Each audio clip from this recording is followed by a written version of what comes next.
lo interesante es que Nietzsche anunciaba precisamente lo que está ocurriendo ahora, que es el nihilismo. Nietzsche siempre ha sido, digamos, mal interpretado como filósofo nihilista, cuando Nietzsche no es nihilista, sino que Nietzsche lo que anuncia es el nihilismo al que vamos a llegar tras la muerte de Dios, porque vamos a adorar otros ídolos.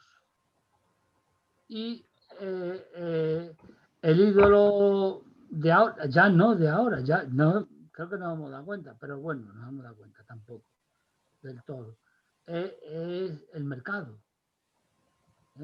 Pero el mercado, si se apoya en la idea de el mercado se apoya en la idea de crecimiento ilimitado, es una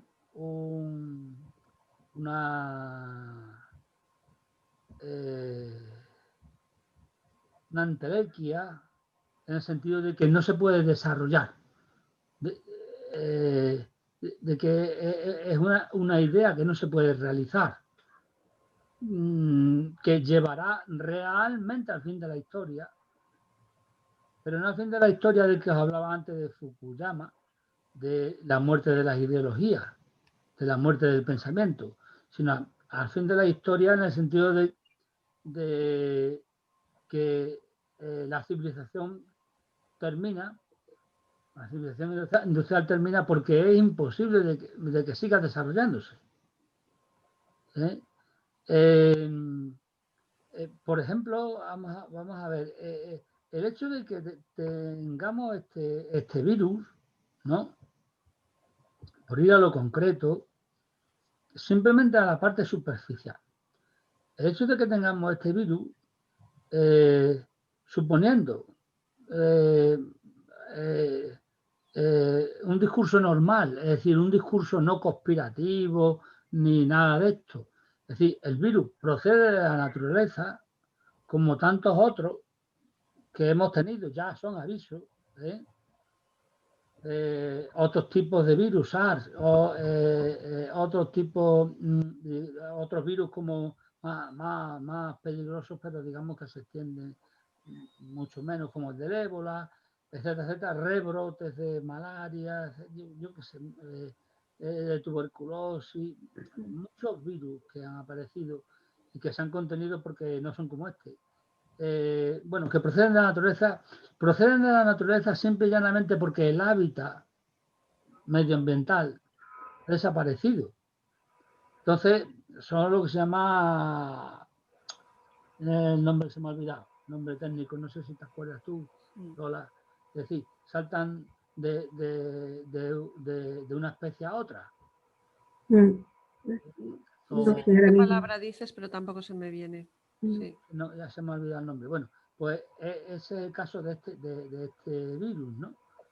Y entonces eso se debe simplemente a que el hombre ha esquilmado el medio en el que esos virus existían, ¿no? Bueno, pues igual que este, pues podrán aparecer otros y tal. Y eso, digamos que, bueno, es algo que puede ocurrir. Pero bueno, estamos frente a otros retos mucho mayores, ¿no? Como, bueno, mucho mayores, ¿no? Igual de importantes, como es el cambio climático que se está produciendo, de los cuales se está produciendo hace ya siglos, ¿no?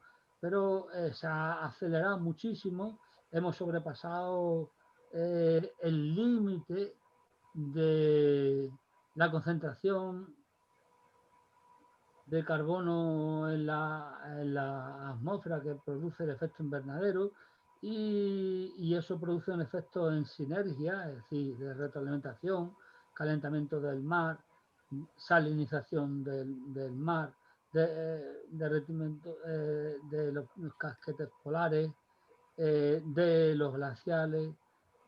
Por tanto, eso, las consecuencias en el medio ambiente que aún queda, pueden ser desastrosas. Es decir, esto es un sistema Gaia, y es un sistema homeostático que tiene que buscar su equilibrio. Ese sistema solo, como sistema, no va a morir. Entonces busca su equilibrio. En ese equilibrio puede ser que entremos nosotros o no entremos.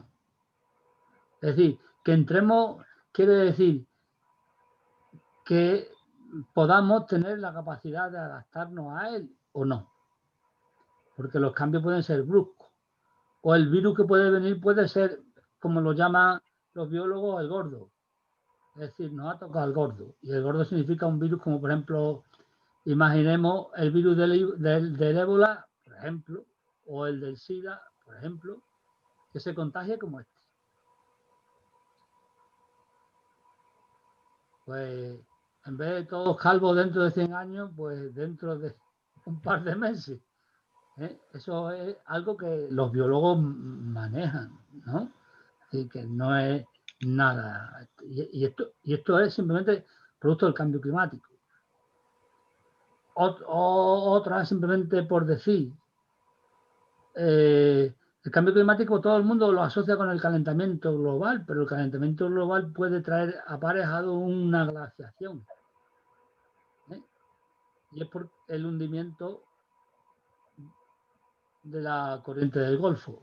Nosotros estamos calentitos en Europa por la corriente del Golfo que trae el aire caliente de los trópicos, desde el Golfo allí en América hasta aquí, va atravesando todo el Atlántico, por abajo sube y trae toda esa corriente, y cuando llega cerca de Alaska, allí en el Polo Norte, baja, ¿no?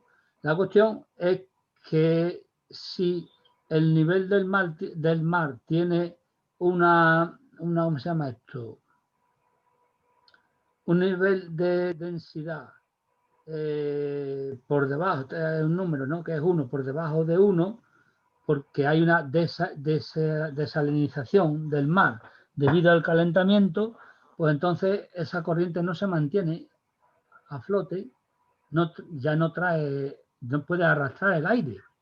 Una corriente de miles de kilómetros, que no estoy hablando de una corriente que te coge en la playa y te lleva de un lado para otro. Pues si eso ocurre, ya no hay aire caliente que caliente el hemisferio sur. ¿Y qué es lo que ocurre? Pues el frío del Golfo, del norte, bajaría hasta el desierto, el Sahara más o menos, hasta Gibraltar más o menos. Y bueno, pues precisamente donde está ese reducto de estado de bienestar, pues desaparecería. Así que bueno, hay montones de gráficas, montones de mapas de qué es lo que puede ocurrir. Y eso desde el punto de vista de la macro, ¿no? Es decir, desde el punto de vista de la economía, la política y tal, ¿no? Desde el punto de vista del que hablaba Nietzsche, en el Así habló Zaratustra, es desde el punto de vista antropológico, es decir, ¿qué nos ha pasado por dentro? ¿Por qué hemos llegado a ese individuo al que yo llamo isla egoica y narcisista y nihilista? Hemos llegado porque hemos perdido nuestro referente, que era Dios. Pero teníamos que madurar, porque Dios ya no nos sirve. Había que matarlo, eso es cierto. Porque ya no nos sirve el Dios personal al que hay que rezar. Si hemos madurado y hemos alcanzado la racionalidad y hemos alcanzado la libertad, la capacidad de pensar por nosotros mismos, y eso nos ha hecho libres, Ya no necesitamos de un Dios que nos tutele, porque un Dios que nos tutele es una institución que nos tutela. Pero tampoco necesitamos, si hemos madurado, perdón, es que con esto no veía, admitir.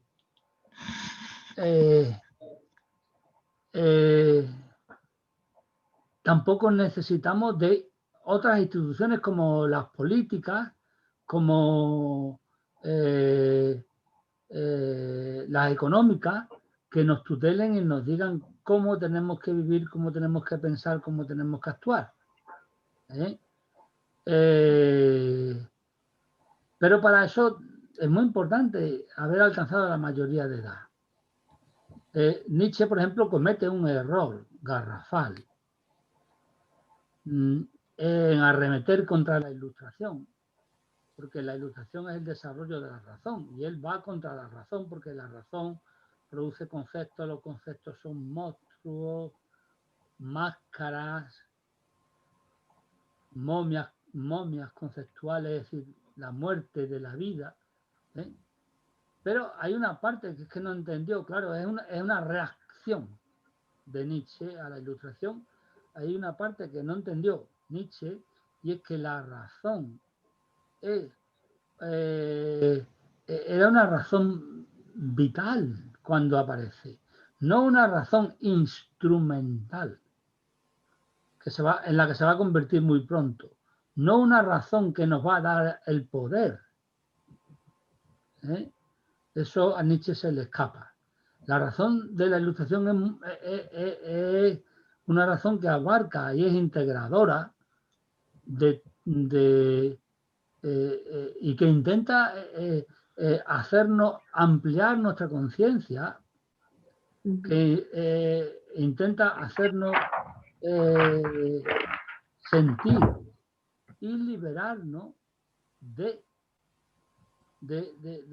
las cadenas de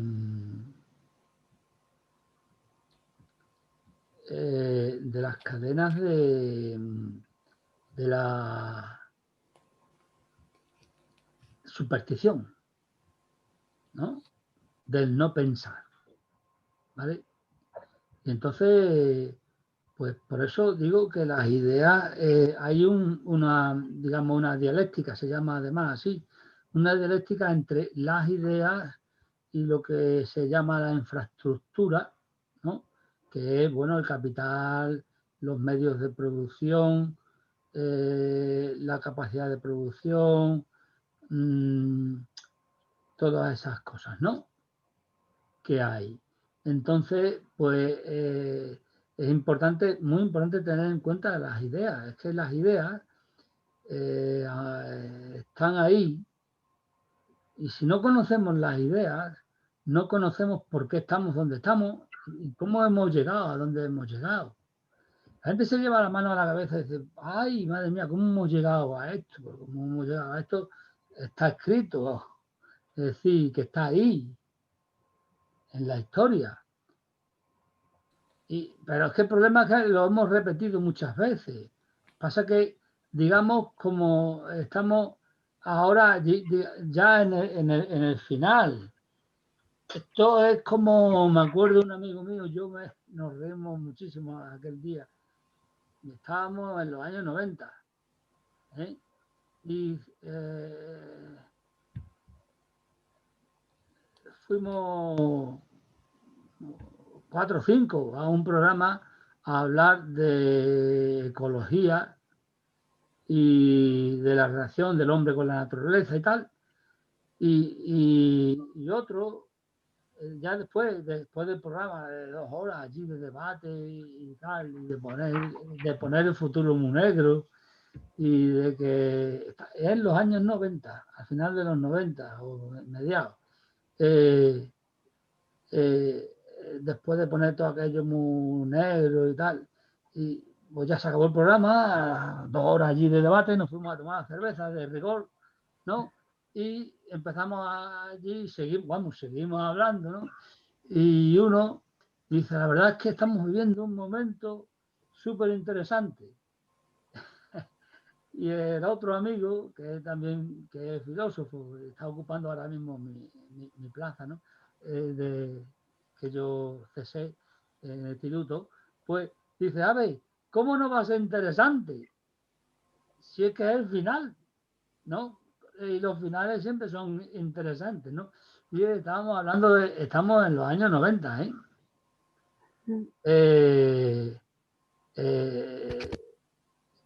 Es que es cierto.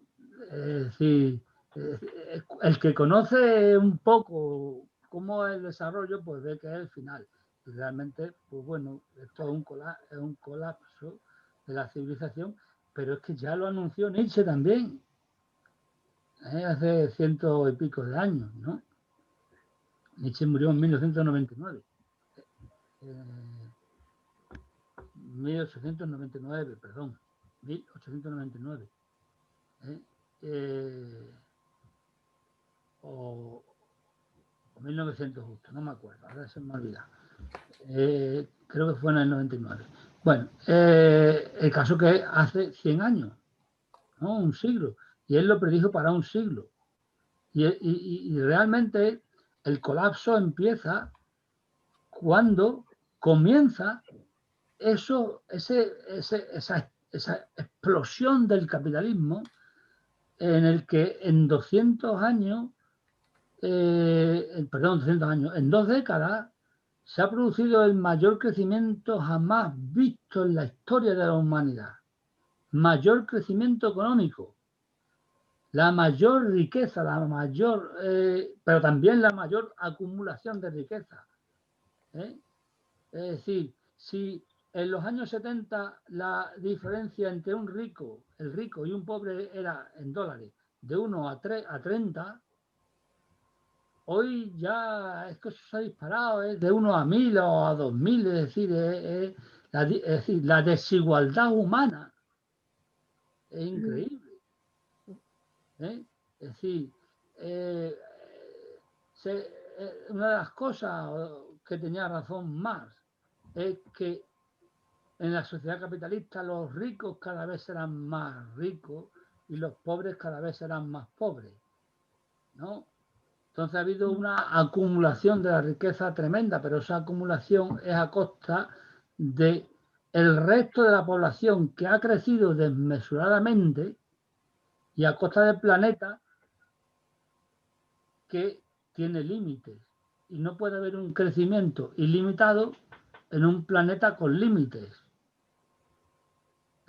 Por eso Riemann, que me gusta citar tanto, su segunda obra así importante, también del año 2000 o para allá, que forma parte de una trilogía que se llama Ensayo de autocontención, cuando Riemann todavía era optimista,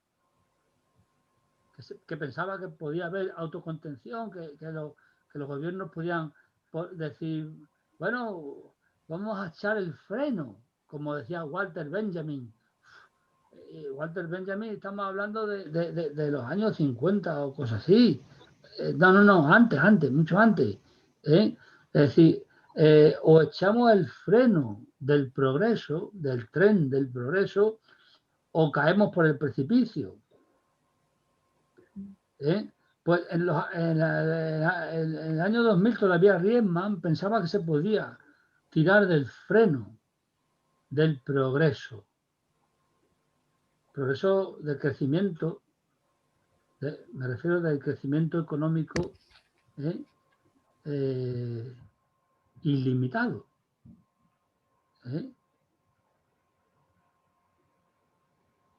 Pero no se echó el freno, ni en aquel momento ya si se hubiese echado, ya se hubiese podido, tendría que haberse echado el freno de forma radical, es decir, el decrecimiento. Y ahora nos encontramos, como hablábamos antes, Lola, ¿verdad? Que el decrecimiento, como también lo decía Riemann, dices, tenemos la oportunidad, eso lo discutía yo con él por correo electrónico, Yo decía en aquella época que ya no teníamos la oportunidad. Griezmann decía que sí, pero se ha hecho, ¿no?, pesimista, pero un pesimista igual que defiendo yo, esperanzado, ¿no? Y es muy curioso porque yo me he leído toda su obra, ¿no?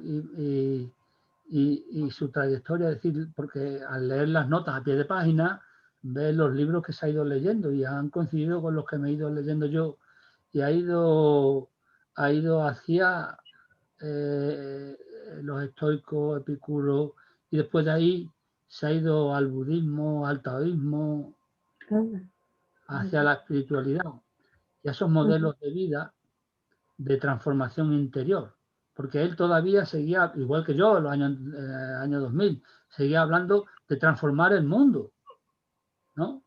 Sin embargo, al final, cuando he visto que es imposible, ha ido a la transformación interior de la que hablaba Epicuro y a la transformación espiritual, es decir, a esa dimensión espiritual. Es poeta este hombre, es muy completo porque es matemático, filósofo, poeta y doctor en ciencias políticas, o sea, y profesor de filosofía y ética en la Universidad Autónoma de Madrid. Y tiene justo mi edad, así que sí que le ha dado tiempo, o aprovechado el tiempo, bien.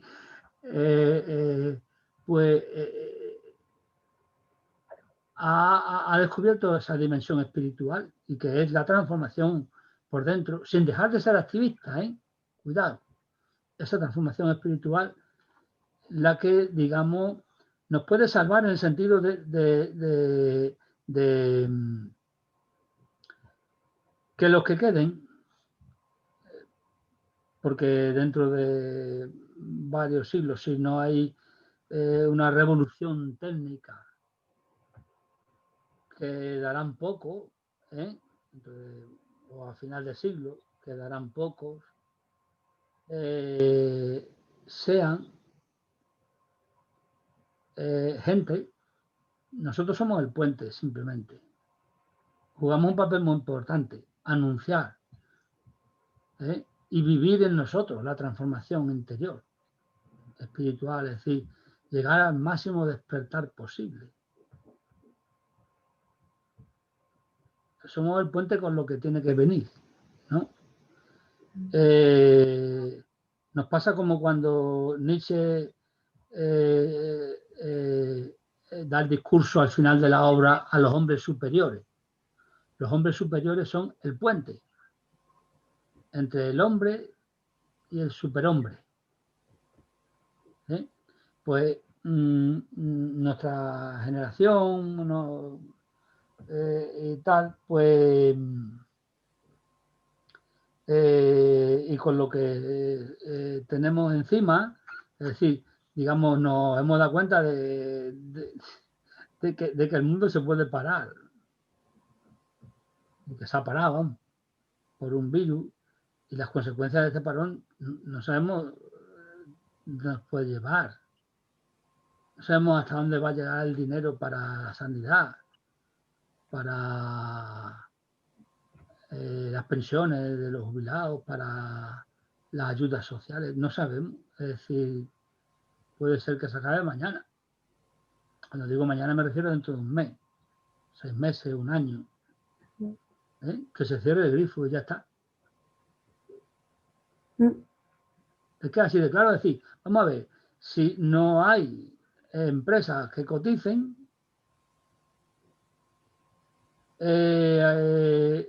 como el sistema que tenemos de pensiones y el sistema económico está basado no en el ahorro como el americano, ¿no?, sino que está basado en que lo que yo cotizo ahora sirve para mantener el sistema llamado de bienestar, ¿no?, más social. Es decir, desde las pensiones hasta, ¿cómo se llama esto?, las guarderías públicas, ¿vale? Pasando por la sanidad, la justicia y tal. Pero si hay muy pocos que cotizan, esa bolsa de la que se habla, ¿no? Se va vaciando porque entra menos que sale, ¿no? Entonces, bueno, claro, está ahí la máquina de generar dinero, que, claro, pero la máquina de generar dinero ya no la tienen los países, ahora la tiene el Banco Central, el Banco Europeo y el Banco Mundial. La riqueza ficticia hoy en día.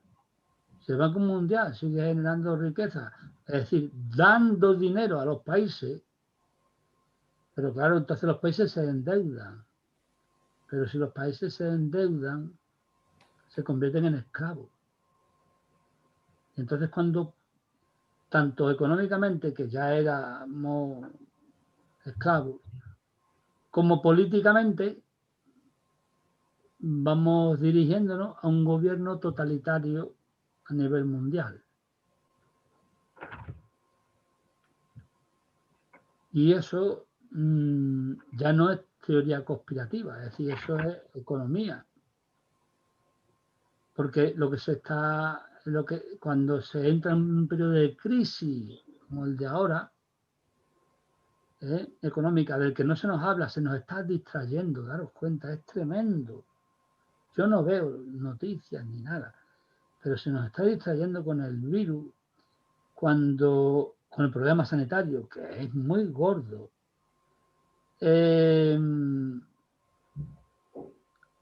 Cuando hay un problema más gordo que es el problema económico detrás. Se nos habla continuamente de cifras,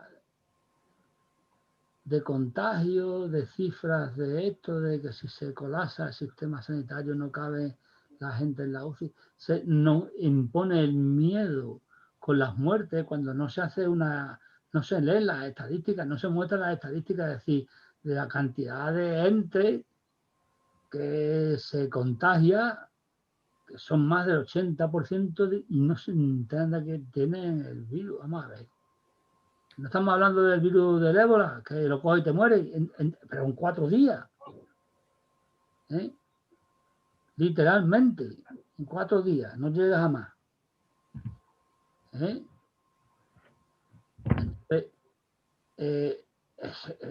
un tremendo engaño porque es un miedo, ¿no? Para distraernos del problema real, y es que ha colapsado la economía, es decir, solamente los 2 meses de confinamiento total de la población, eso es prácticamente irrecuperable. En una economía ya de por sí que no se había recuperado desde el 2008. Sin embargo, se nos distrae, se nos mete miedo, se nos imponen órdenes, como las mascarillas, se contagian más tocando con las mascarillas. Con las mascarillas la gente se cree que se protege del virus. No, tú no contagias a través de la boca. Pero bueno, los que tengas en las manos porque te has tocado, porque has tocado otras cosas. Y este virus tiene la capacidad de vivir cierto tiempo fuera, ¿no? No como otros que se mueren muy rápido. Fuera del huésped pueden vivir tiempo, por eso se contagia tanto con las manos, ¿no? En fin, que estamos distraídos y no se nos... Y entonces, pues hacemos somos el puente, digamos, y por eso, digamos que si hemos tomado conciencia, el tema de la compasión budista es muy importante porque tenemos que sentir, y eso además es nuestra iluminación, nuestro despertar. Tenemos que sentir al prójimo, pero al prójimo no como cercano, sino como el otro que ni conozco. Y ahora mismo en la situación en la que vivimos, al otro que está por nacer. al otro que está por llegar y a los que van a quedar dentro de 100 años. Y eso me tiene que ayudar a despertar a mí. Lo del bodhisattva, es decir, la compasión budista, me ayuda a despertar a mí porque me hace consciente de mi impermanencia, de mi vacuidad, de que soy efímero y por tanto no soy realmente, no soy más que experiencias que son singulares, pero en realidad lo que hay es vacuidad, ¿no? Si habéis hecho la meditación que puse ayer, de todas formas, está en el chat y ahí tenéis tiempo para vosotros recuperarla y hacerla, pues es una meditación para llevarnos a nuestra vacuidad a partir de lo que se llama las 3 marcas, que son la impermanencia, el deseo o el apego y el yo. Tenemos que tomar conciencia, pero no entenderlo, que eso es muy fácil, se lee en un libro. Ahora hay miles, vamos, millones de libros sobre el budismo, ¿no? O sobre Advaita, o sobre, yo qué sé, da igual, ¿no? Sino la meditación precisamente nos sirve para llevar esto abajo y saber que no somos permanentes, primero. En segundo lugar, que es la meditación que haremos mañana, ¿no? En segundo lugar, bueno, no haremos la meditación completa que he puesto en el chat, sino otra un poquito más simple, pero bueno, que lo que vamos a mostrar es lo mismo. Primero la impermanencia, después el deseo.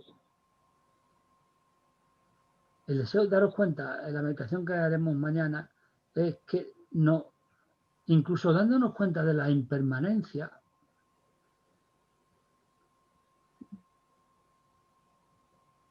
sentimos placer y el deseo de permanecer en ciertas experiencias. En otras no, porque tenemos experiencias de dolor, de sufrimiento, ¿no? Es decir, cuando nos damos cuenta, cuando la conciencia percibe y se da cuenta de la experiencia de dolor, ya sea emocional o una idea que me produce sufrimiento, estoy continuamente pensando, rumiando esa idea, o un dolor físico que tenga en ese momento, o por una enfermedad crónica o una enfermedad que me va a llevar a la muerte, a pesar de eso, me aferro sabiendo que soy impermanente. Te das cuenta, el proceso es que es largo. Me aferro al placer, que por ejemplo cuando medito, siento al sentir la impermanencia y al sentir el vacío de la conciencia, ¿no? Entonces, ¿qué es lo que hay detrás? Pues lo que hay detrás es un yo. Es decir, yo. Entonces tengo que darme cuenta de que la mente es otra sensación que tengo. Tengo la sensación, la conciencia de yo. ¿Qué hay detrás de mis percepciones? Nada. Entonces, ese yo es impermanente también. Eso es muy gordo, eso es durísimo. Es durísimo pensar no, saberlo, sino ahora vamos a salirnos de tanta profundidad y vamos a verlo desde fuera, desde el entendimiento, ¿no? Es muy duro y hay que ser muy valiente para llegar hasta ahí.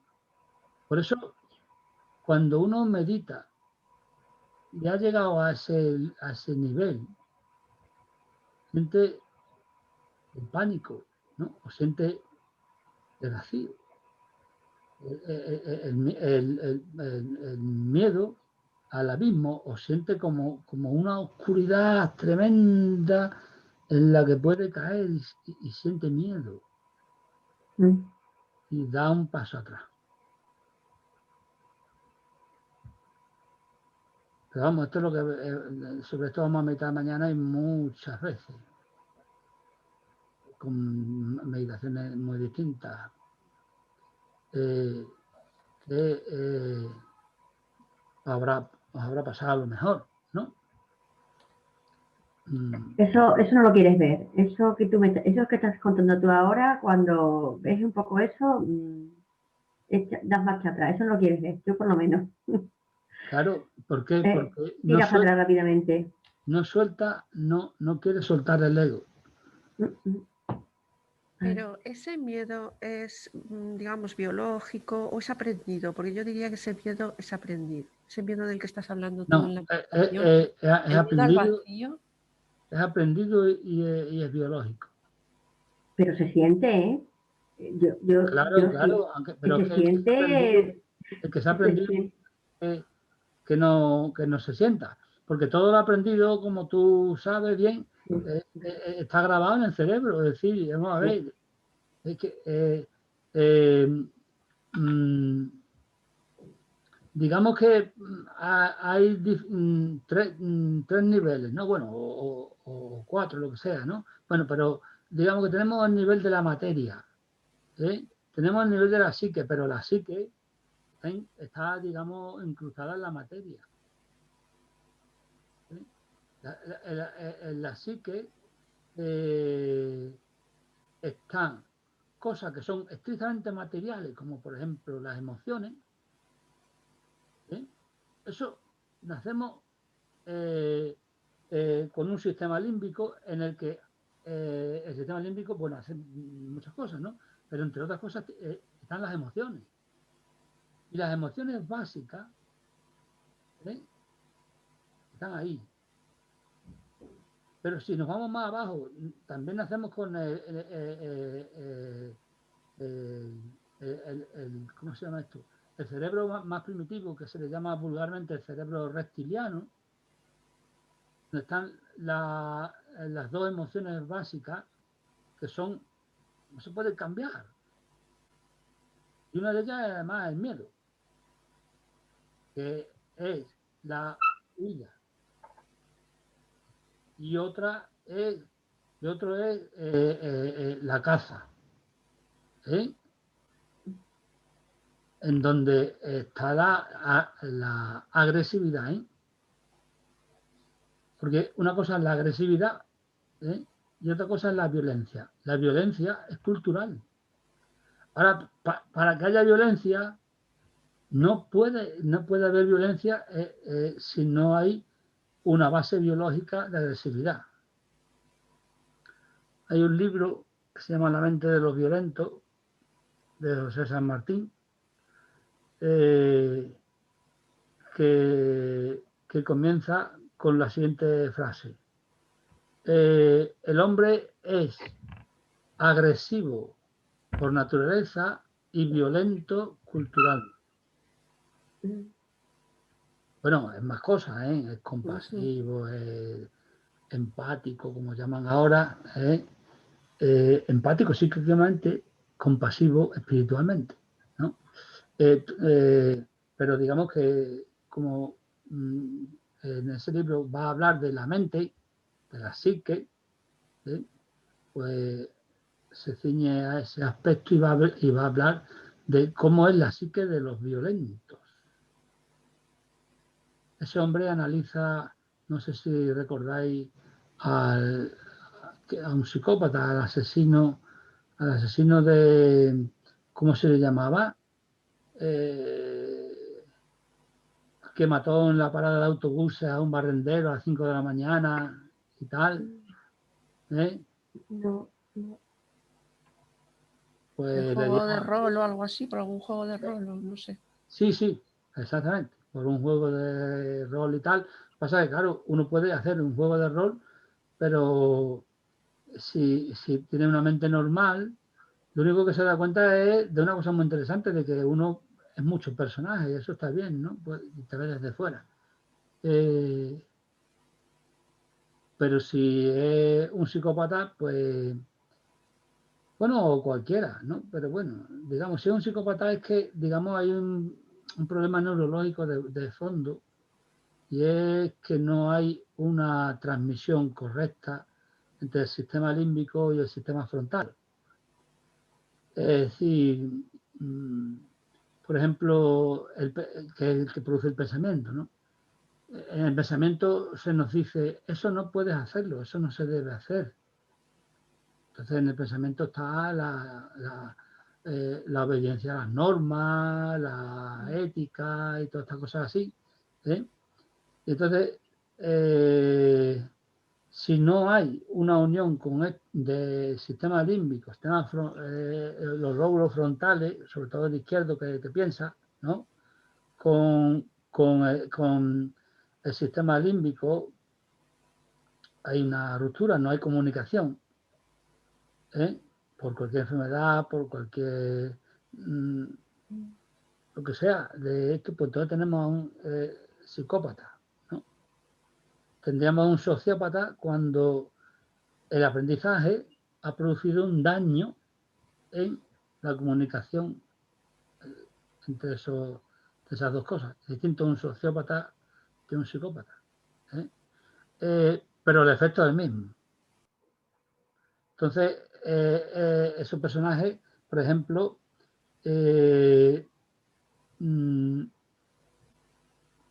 pueden hacer lo que su impulso del sistema reptiliano le manden. Luego el sistema límbico no va a sentir, por ejemplo,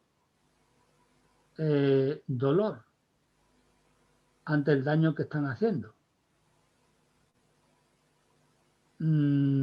Porque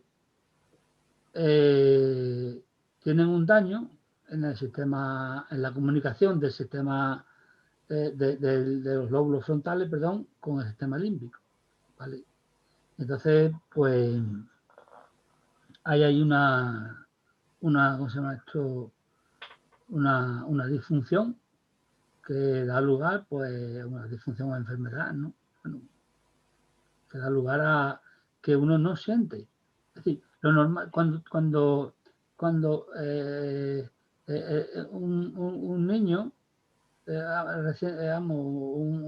un niño, un bebé que está en la cuna y tal, pues te ve y según te vea, pues se ríe o llora.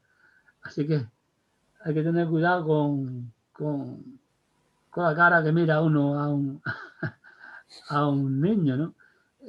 ¿Por qué? Porque su sistema límbico todavía no tiene desarrollado los lóbulos frontales, ¿no? Su sistema límbico es empático, es decir, yo veo una cara conocida que me sonríe y le sonríe, entonces siente placer. Ahora bien, si ve a una cara enfadada, ya sea conocida como desconocida, pues el niño se asusta y llora, ¿no? ¿Por qué? Por la empatía, ¿no? Porque ve reflejado en el otro y entonces el sistema reptiliano huida, miedo, el niño siente miedo y llora. Como no puede correr, pues llora, ¿no? Entonces ahí está el asunto biológico del tema eso. Entonces, tu pregunta del aprendido y lo biológico, eso va absolutamente unido. Eso es una cosa, es una cuestión científica y filosófica que ya lleva mucho tiempo resuelta. Y es que no existe lo de dentro y lo de fuera separado, sino que se va estructurando. a lo largo de la existencia, lo de dentro y lo de fuera, en una misma cosa. Y luego, bueno, ha venido a dar un paso más, una nueva ciencia, pero que tardará en enseñarse en las universidades, que es la epigenética, que ha descubierto que todo aquello que se llamaban los genes basura y tal, ¿no? Pues no son tan basura. Y luego que los genes no determinan, sino que condicionan. Y en la medida que condicionan, pues digamos que tienen como marcas químicas, claro, ¿no? Que van a ser activadas o no activadas, depende de lo de fuera. Entonces, están latentes, digamos, virtualmente o potencialmente, hablando así el lenguaje filosófico de Aristóteles, virtualmente puede pasar tal cosa, pero sí y solo sí aparece un factor medioambiental que sea por ejemplo, tal alimentación, que contiene mucho, yo sé, metales pesados, yo qué sé, o radiación que te viene de fuera, o lo que sea, ¿no? Entonces va a cambiar todo, desde rasgos de tu propio carácter, de tu propia personalidad, hasta enfermedades que puedes tener o no tener, ¿no? Entonces, la epigenética es un campo amplísimo porque se va a ir desarrollando, si esta civilización lo permite, claro. Se va a ir desarrollando y se va a aplicar a múltiples ámbitos del saber, con múltiples aplicaciones, tanto médicas, de salud, ¿no? Como preventiva, y bueno, va a hacer que la medicina sea más holística, porque si el determinismo genético, que es el que está de moda y que es el paradigma predominante, cae dentro de la comunidad médica, pues entonces resulta que lo que viene es la epigenética. Entonces, ya no, es que esto es mi genética. No, espérate, no es tu genética. Tú haces ejercicio, tú cómo comes, tú qué relaciones tienes, tú, no, por ejemplo, entonces, la medicina se va a parecer mucho más a la medicina tibetana, a la medicina china y tal, que entra y lo que hace el médico es mirarte, observarte, cómo te mueves, cómo respiras, habla contigo, tiene una conversación larga de tu vida, ¿no? ¿Qué te pasa? ¿Qué sientes? ¿Qué piensas de la política? ¿Qué piensas de esto? Claro, entonces, pues te averigua que si no piensas de la política, estás cabreado, pues este tiene ira. Pues la ira no es muy buena para el hígado y para el páncreas, para el sistema digestivo, para la vesícula biliar, etcétera, etcétera, ¿no? Entonces, pues va a ser una medicina más preventiva, más integradora. No me gusta la palabra holística porque también le faltan cosas, es integradora, porque no se trata de que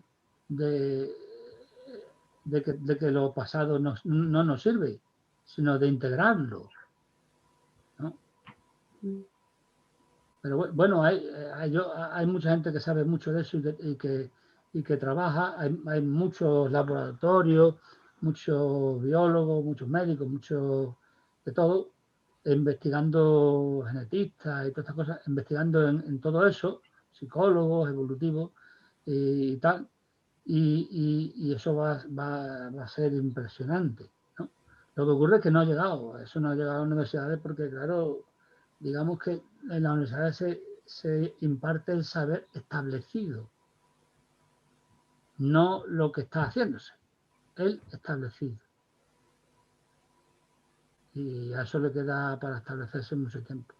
Pero eso es apasionante porque además, para mí, yo cuando descubrí la epigenética, que la descubrí a través de una amiga médico que colaboró conmigo en un libro, que además es muy curioso, el capítulo suyo se llamaba Bases biológicas de la no dualidad.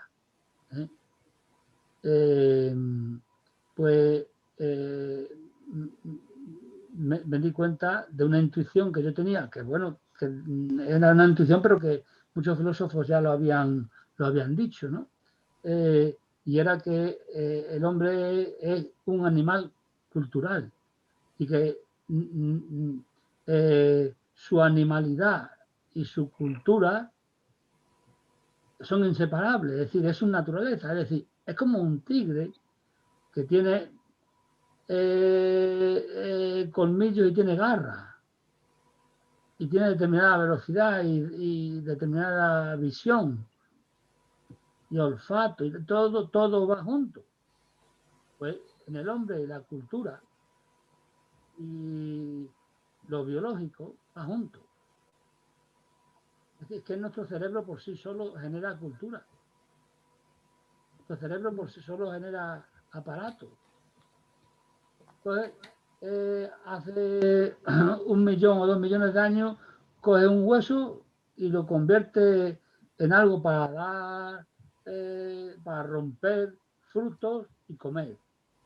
Y también lo utiliza para darle a la cabeza al enemigo. Eso también nos pasa, porque hacemos las dos cosas. Con el mismo hueso, ¿no? Con el mismo cuchillo, con la misma bomba o misil nuclear. Misil nuclear, ¿no? Podemos matar, pero lo utilizamos como arma disuasoria. Es que es muy curioso. Desde luego que el hombre es un animal que es para... No sería bueno que desapareciésemos, porque es que somos muy curiosos. En fin. Con respecto a esto que hablabas del puente, del paso del hombre y todo eso, cuando leo el libro yo tengo un poco de lío, porque vamos a ver, tú dices, Nietzsche habla para los que vengan 100 años después. Sin embargo, Nietzsche se sitúa en Asia, me refiero, en la época de Zaratustra, pero al mismo tiempo Nietzsche escribe en el siglo XIX. ¿Vale? Entonces, por ejemplo, hay un momento en el libro que dice, habrá un momento en el que ya no sea posible alcanzar a ese superhombre. Tenéis que actuar ya, porque habrá un momento en que ya no sea posible. Entonces, está hablando de qué época, qué está diciendo ahí. Está diciendo... No me acuerdo de esa frase de...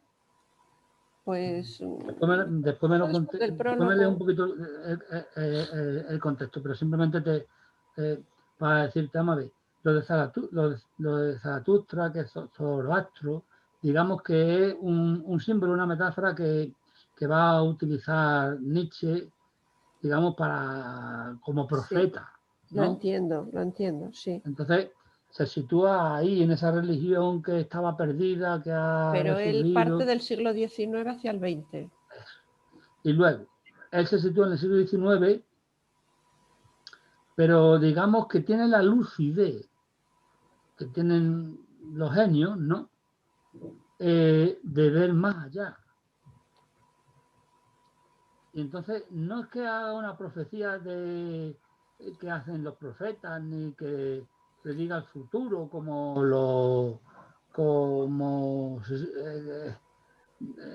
estos que echan cartas o lo que sea. No. Digamos que su profecía está dentro de la metáfora, es decir, él anuncia lo que puede pasar siguiendo las líneas, las tendencias de la historia que él ha analizado. Es decir, vosotros, digamos que Nietzsche dice, vosotros pensáis que la historia es un progreso. Y él lo sitúa en el gran embaucador, que sería Platón, y la gran mentira de la humanidad, que sería el cristianismo, ¿no? Sí. Y luego ya, bueno, hay un punto ahí de inflexión también, que es la revolución de la razón, de la ciencia, etcétera, etcétera. Y entonces llega la Ilustración, ensalza la razón como diosa y proclama el progreso de la humanidad, ¿no? Y entonces el progreso de la humanidad va a seguir ilimitadamente. Y nos va a llevar a un mundo feliz, digamos, ¿no? A la felicidad, al paraíso. Ese mito sigue Eso es lo que nos han vendido. Sí. en el que lo que se llama el transhumanismo, ¿vale? Sí. Pero él dice, vosotros pensáis eso. La humanidad piensa eso. Pero lo piensa en todos los ámbitos. Lo piensa en la política, que es en aquel momento aparición de la democracia, aparición del socialismo, ¿eh? Lo piensa la economía, la revolución industrial, ¿eh? Lo Sí. piensan los filósofos, que pues, los que habían dado lugar a la Ilustración y los que habían, digamos, ido creando estas ideas, ¿no? Y entonces todo daría lugar a esa sociedad porque lo piensa todo el mundo está convencido. El siglo XIX es un siglo que está caracterizado por el optimismo, ¿no? Mientras que el siglo XIX es más de duda. El siglo XIX es muy plural, es muy rico. Hay de todo, desde los que ensalzan la razón y la llevan a las últimas consecuencias, la revolución industrial eso debió ser impactante, el ver cómo se producía el material y las mercancías y cómo en aquel momento todavía había una riqueza natural impresionante. El hombre no podía percibir, porque psicológicamente no estaba preparado para ello, no podía percibir que eso se iba a agotar. Entonces, esa producción de riqueza tan rápido y con una mano de obra que no estaba tan sacrificada como antes, aunque al principio de la Revolución Industrial había mucho sacrificio, todas estas cosas, pero bueno, empezaron a ver las luchas socialistas, aparece el socialismo, etcétera, etcétera. Bueno, es muy rico, ¿no? Y luego está el romanticismo, digamos, radical, que está contra la razón, ¿no? Ya tenemos a toda la poesía romántica, toda la novela romántica del siglo XIX, que cuestiona y pone en duda eso, ¿no? Y tenemos, por ejemplo, vamos, yo os recomiendo que os leáis en clave filosófica, porque así está escrito, ¿eh? Y además para eso tenéis que leeros el subtítulo, que es Frankenstein, de Mary Shelley, que es la autora, ¿no? Y eso fue un reto que además lo ganó, ¿no? Entre Byron, Shelley y ella, que era la mujer, ¿no? Pues se propusieron escribir una novela sobre el tema de la bondad, del progreso, de dónde nos iba a llevar esto, ¿no? Y tal, ¿no? Y ella escribió Frankenstein. Pero el subtítulo es Frankenstein o el nuevo Prometeo. ¿Me habéis escuchado alguna vez hablar del espíritu prometeico? ¿No? El espíritu prometeico es el espíritu fáustico también, el espíritu de la idea de que Prometeo, digamos, roba el fuego, la técnica, la ciencia a los dioses, se la da al hombre y el hombre se libera de las cadenas de la naturaleza que lo tienen ahí encadenado, esclavizado, perdón, y va a crear un mundo nuevo, va a crear el cielo en la tierra, que es lo que se nos prometía en aquel entonces, y hoy en día se nos ha prometido mucho más. Hemos vivido esta bonanza de 2 o 3 décadas de hiperproducción y de que todo el mundo con un salario mínimo puede viajar, puede ir a donde dé la gana. La gente se ha recorrido el mundo entero. La gente ha ido a la India, ha ido a Tailandia, ha ido a Japón, ha ido a China, ha ido a Canadá, ha ido a Estados Unidos. No saben nada de esos países ni nada de nada, pero han estado allí, con lo cual han consumido, que era lo importante. No saber de la civilización. ¿Para qué vas a saber del hinduismo? ¿Para qué vas a saber de los árabes? ¿Para qué vas a saber de la conquista de América, de lo que había allí? No, eso no importa. Tú has ido allí, has visto la Estatua de la Libertad, pum, pum, pum, 4 fotos, para acá. Y luego has ido al Machu Picchu, pum, has subido para allí, le has dado a la cámara y ya está, ¿no?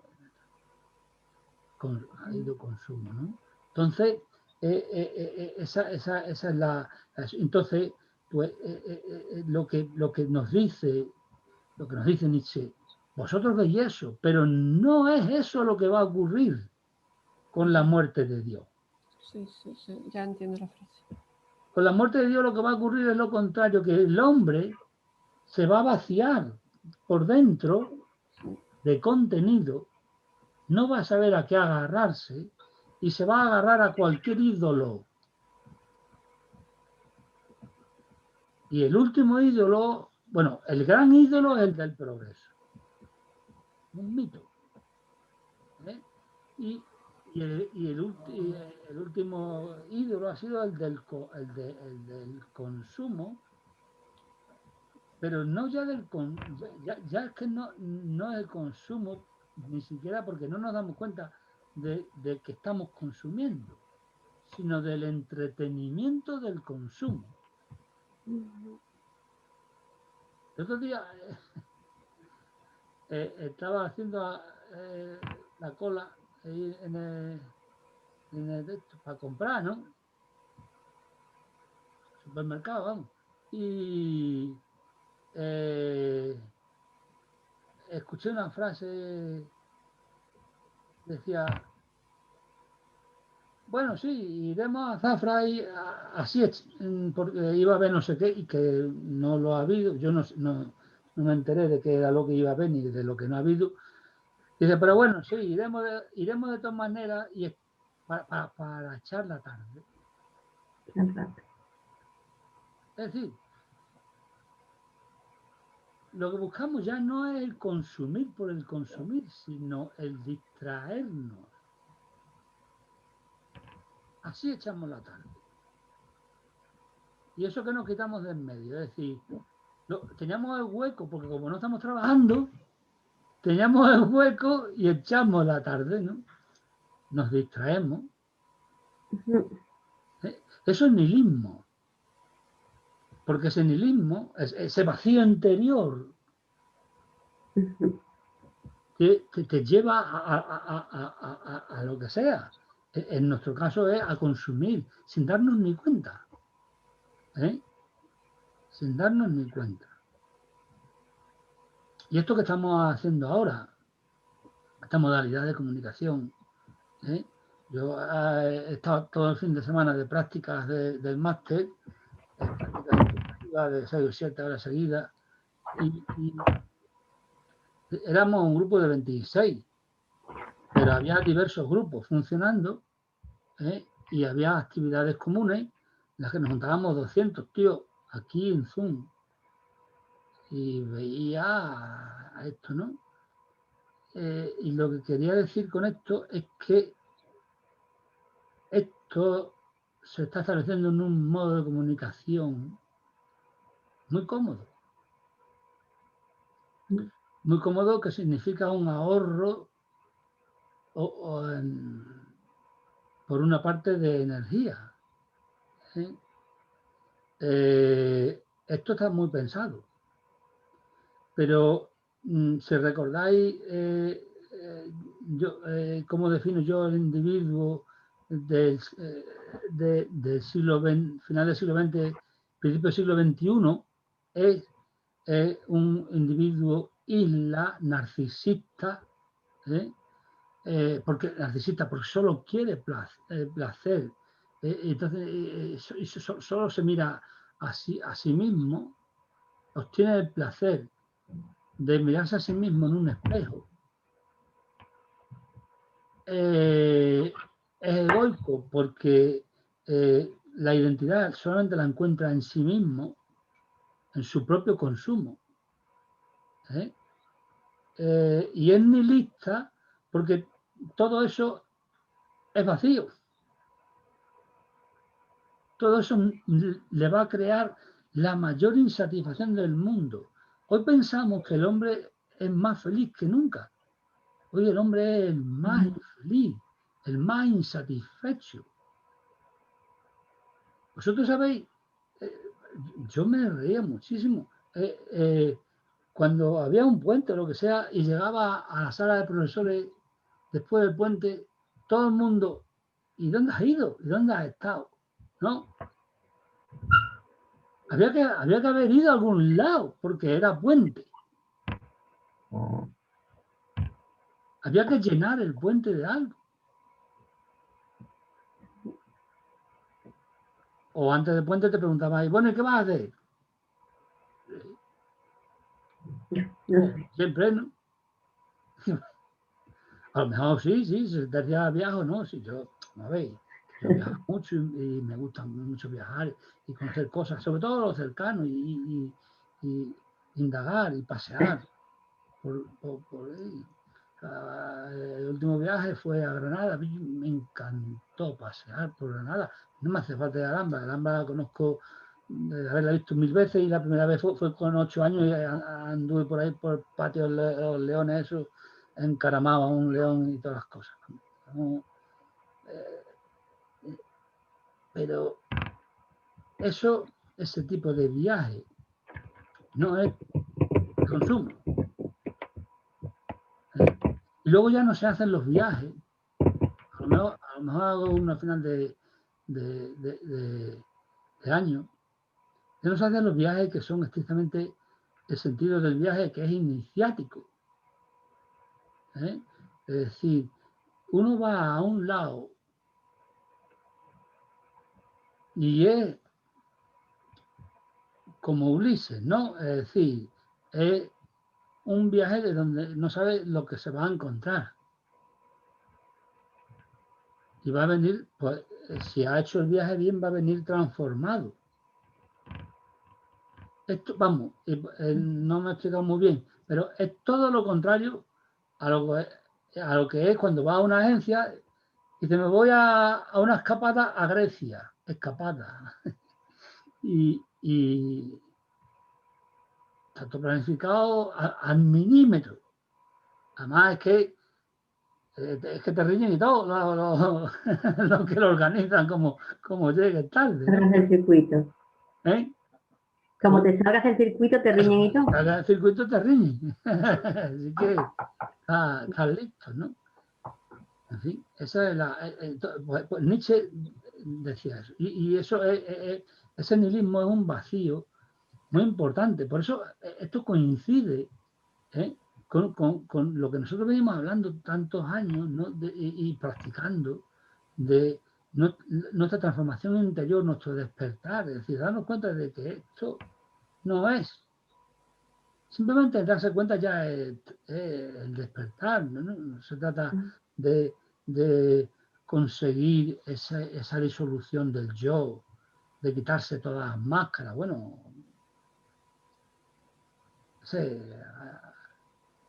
hay que tenerlo como, digamos, como que está ahí. Y además que ya lo estamos despiertos. Lo que ocurre es que no nos damos cuenta, ¿no? En cuanto a esa frase que has dicho de Nietzsche, es una maravilla, porque es verdad. Y ahora no recordaba esa frase, pero sí recuerdo a Nietzsche que sí avisa, pero yo no lo recordaba de ahí, de la ciudad de los Zaratustra, sí avisa de que no hay tiempo, de que el superhombre puede no venir. Eso sí es una cosa que yo sé y conozco de Nietzsche, y está muy bien que lo recuerdes ahora. Es decir, puede ser, que es lo que nos está pasando, que no haya tiempo, o que el tiempo haya pasado, que podría ser lo peor. Bueno, no pasa nada, ¿eh? No pasa nada. Porque no pasa nada porque volvemos al budismo y volvemos a... Claro, hay si que te volver sientes siempre, naturaleza, no pasa nada. ¿eh? Que si te sientes naturaleza, no pasa nada. Claro. Si La te naturaleza ha ido evolucionando a lo largo de los años y ya está, y no pasa nada. Como decía Santa Teresa, nunca pasa nada. En ese sentido, no pasa nada. Claro, porque todo es impermanente, efímero, aparece y desaparece. Lo que pasa es que tenemos apego. Cuidado, esto no se puede interpretar como no acción, ¿eh? Porque somos seres compasivos, y queremos, si somos compasivos, queremos el despertar. El despertar es no sufrir, no es otra cosa, ¿eh? Darse cuenta, ¿no? El despertar de la humanidad y de los que tienen que venir, ¿vale? Pero no podemos apegarnos, ¿eh? Esa compasión, si es verdadera compasión, nos disuelve. Es decir, nos identificamos con la humanidad.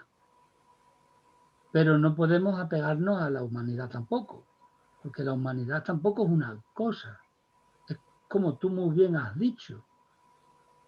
Es una evolución, ¿no? Para esto hay meditaciones, ¿no? O visualizaciones, de visualizar así el universo, bueno, desde de los chicos a los grandes, y de los somos a los chicos, es decir, lo que somos internamente, ¿no? Que somos otro infinito, ¿no? Y entonces nos damos cuenta de que es lo mismo, ¿no? Entonces, realmente esa evolución es un cambiar de experiencias, de sensaciones que van transformándose. Y nada más, si se apega a uno, entonces está identificado con su ego. Ahora bien, todo eso, ya digo, no implica el no hacer. No hacer, pero claro, en el sentido del Wu Wei. No se trata de el hacer, de cambiar las estructuras del mundo. No. El no hacer es cambiarte tú. Y ya estás cambiando. En cuanto cambias tú algo interior tuyo que está fallando, ya cambia la relación con el otro. Es que no podemos aspirar a más. Bueno, sí, podemos aspirar más en el sentido de que, bien, he cambiado esto, pues ahora lo otro, y al final me quedo sin nada que cambiar, por tanto, suelto yo.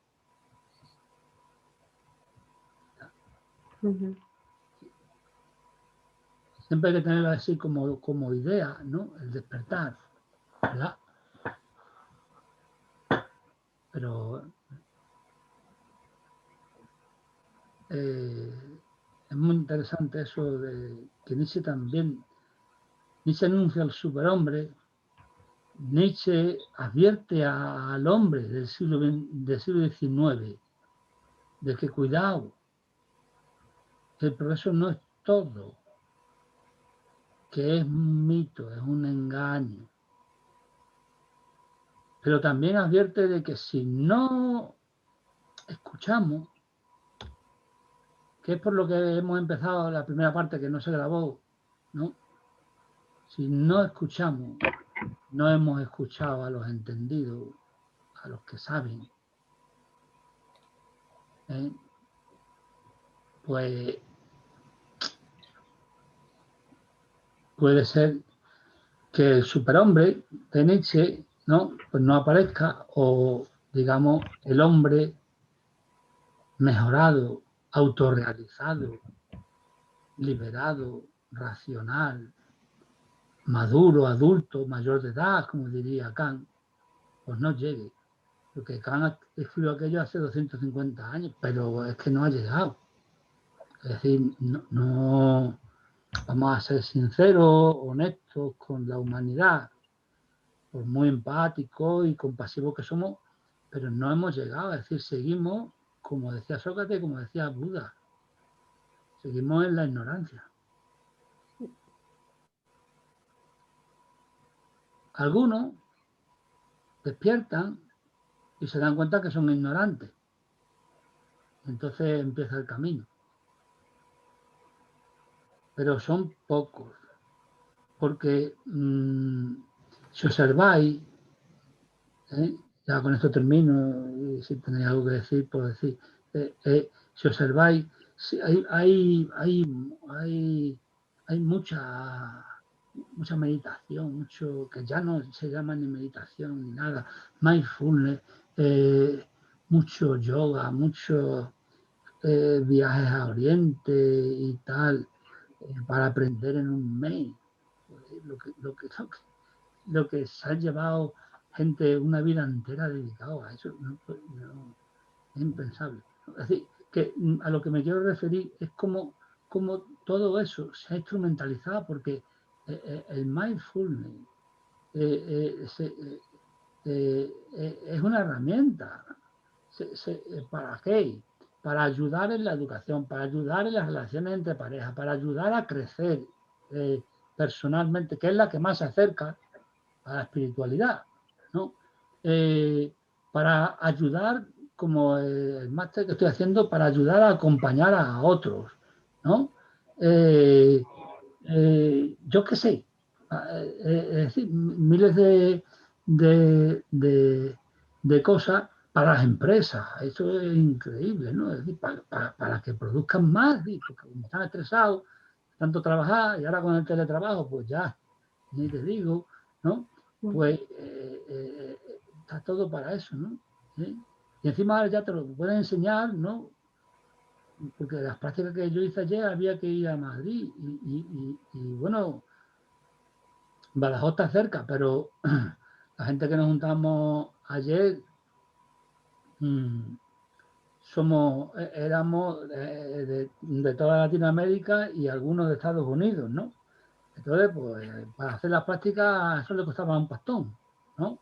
Porque las prácticas eran ya presenciales, ¿no? Siempre han sido presenciales y este año ya no, ¿no? Entonces,